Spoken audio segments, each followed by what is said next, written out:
Hey mami, samahan niyo ako mag-unbox ako ng mga cookies na binili ko dito sa link na ito sa baba. So, actually binili ko siya dahil ipamigay ko this Christmas.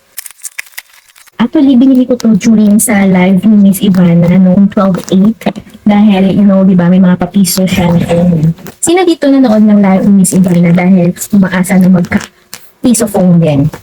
So, ito yung na-check out ko. Dalawang box. Kasi pamimigay ko to this Christmas. Tuko na naman. Okay. Tapos natin siya.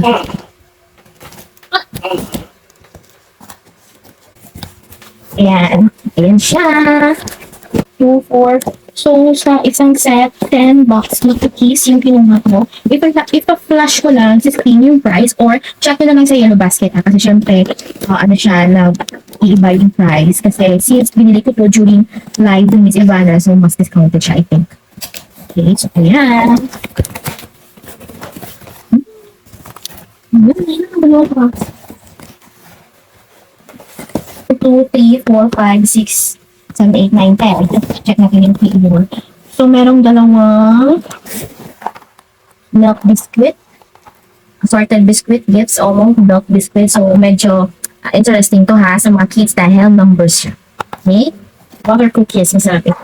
Chocolate cookies. It's so yummy. Hi, chocolate cream cookies. Ano ba? Chocolate oats. Oh, yan. So, diba, ano siya, plan ko dito ay, mga toys ako na ibibigay sa kanila and then ipapasok ko ng cookies para at least interesting siya dahil may kasamang food. And then, naman, mas ma-appreciate din yung bata. Parang iba siya. Kasi, mas maganda kung ang binibigay natin sa mga bata is yung hindi nila nabibili sa paligid lang. So, ito yun, guys.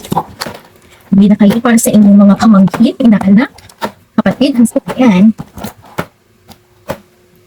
1, 2, 3, 4, 5, 6, 7, 8, 9, 10 for only, check nyo lang sa yellow basket to check out. Bye!